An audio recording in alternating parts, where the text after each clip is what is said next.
Je m'appelle Dylan, j'ai 18 ans. Je fais partie des manifestations depuis le début, le 17 novembre. Je suis là pour les Gilets jaunes. Et j'ai été blessé le 27 avril au niveau de la préfecture par une grenade de désencerclement Glaive 4.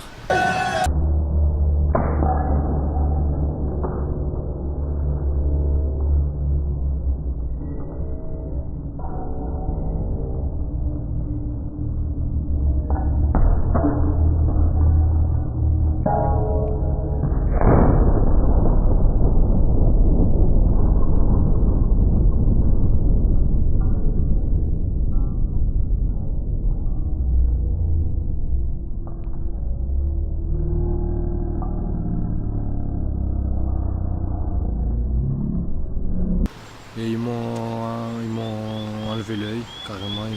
Je pourrais plus voir de l'œil droit. J'étais hospitalisé 5 jours à Guitchodiac. Ils m'ont dit des mauvaises nouvelles que ils ne pouvaient pas reproduire ces faisceaux luminaires qui ont été touchés. J'ai eu plus de 8 jours de ITT. Et voilà, je suis sorti de l'hôpital et j'essaye de prendre ma vie comme avant, mais c'est pas possible parce que mon permis, je pourrais pas le passer pour l'instant. Le travail, je peux plus travailler. Voilà. Tu étais à quel endroit en fait Au niveau de la préfecture, devant la Mais tu poste. étais en plein milieu, tu étais même pas en première ligne. Enfin si, j'étais devant. Et il avait aucune... Enfin, il n'avait pas à faire ça parce qu'il n'y avait pas de menace pour eux. C'était tranquille, c'était pacifique. Donc voilà. Je comprends pas pourquoi cette grenade a été jetée. En plus, il n'était pas maître de son environnement vu qu'elle a atterri sur un poteau, elle est venue dans ma direction. Alors que j'étais à côté des street medics et des journalistes. Donc voilà, je comprends pas pourquoi elle a été jetée cette grenade. Je comprends pas.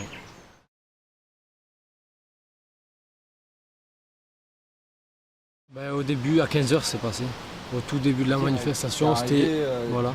Je suis arrivé pacifiquement. Je suis arrivé et tout se passait bien comme d'habitude, comme tous les samedis, depuis le 17 novembre. Et là. Tu avais mis le gilet jaune? J'avais pas de gilet jaune. D'accord. Ma copine elle était là, elle avait le gilet jaune, mais moi j'avais pas de gilet jaune.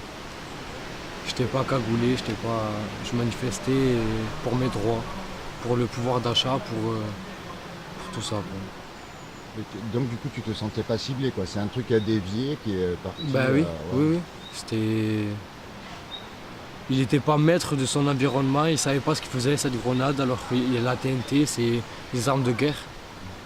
Il l'a jeté comme si c'était un jouet. Et ça a éclaté à quel niveau en fait? Il l'avait lancé au ras du sol? Il a lancé au ras du sol et ça a atterri ça a rebondi sur la bite au niveau à droite et elle a été dirigée à gauche dans ma direction et elle fait à 50 cm de moi, elle est explosée. J'ai eu le temps de la regarder, de baisser la tête et elle m'a tapé au niveau de là. Voilà. Et les docteurs ils m'ont dit que c'était impossible à recréer. À ce moment-là, j'ai été touché. J'ai pas réalisé tout de suite ce qui s'est passé. Du coup, je me dirigeais vers les forces de l'ordre et là, les médics ils m'ont attrapé, ils m'ont fait asseoir. Et là, ils m'ont soigné, ils m'ont dit que c'était juste ma paupière. Ma paupière qui avait pris un coup et le bleu, l'hématome. Et je suis allé voir ma copine du coup. Ils m'ont emmené à l'hôpital. Ils m'ont fait attendre 4 heures avant d'être vu. Et après, ils m'ont dit que c'était que le bleu que ça. Et ils ont mis 10 jours à voir que mon œil était tout touché. Et ils t'ont informé qu'ils ont pris des informations sur toi pour un fichier Ouais, j'ai tous les documents, tout. Voilà.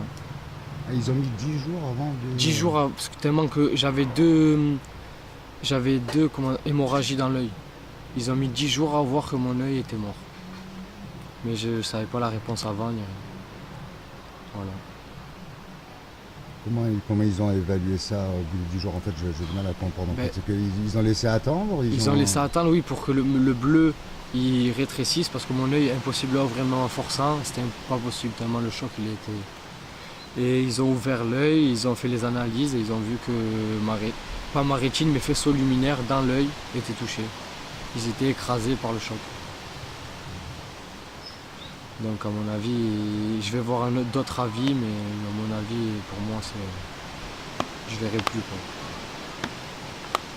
Okay. Et au jour d'aujourd'hui, du coup, qu'est-ce que tu te dis par rapport aux manifs et tout? Tu vas y retourner? Je lâcherai rien. Je lâcherai rien jusqu'à qu'on gagne, jusqu'à qu'ils nous comprennent, qu'ils voient ce qu'on subit tous les jours, s'endetter alors qu'on travaille pour survivre. Je trouve ça pas normal. Hein.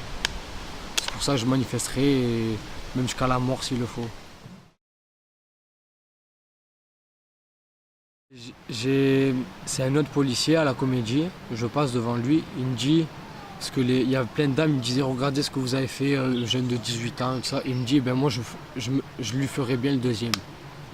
Il m'a dit, clairement dans les yeux. C'était pas lui? Non, c'était un autre. C'était un flic qui passait comme ça, qui t'a dit ça? Il m'a dit je te ferai bien le deuxième, moi, en passant. Et du coup j'ai dit comment ça, et tout le monde s'est attroupé devant nous et ça a commencé à débattre. Il y a toutes les vidéos, toutes les preuves aussi. C'était un manif ça? Ouais, samedi dernier, là, hier. Okay. Et je porterai plainte et ça ira au procureur et tout ça. Ça restera pas là. Après viendra Castaner. Ils font comme à la Castaner. Ils veulent me mettre la pression pour que je dérape, mais moi je suis plus intelligent qu'eux et je déraperai pas et je resterai dans mes lois. Et donc tu lâcheras rien. Je lâcherai rien. Ben, moi je dis qu'il faut rien lâcher. Les gilets jaunes, il faut. Tant qu'on n'a pas gagné, il ne faut pas lâcher parce que sinon ça ne servira à rien. Tout ce qu'on a fait, tous les blessés, il faut les soutenir au max et on va gagner, je le sais.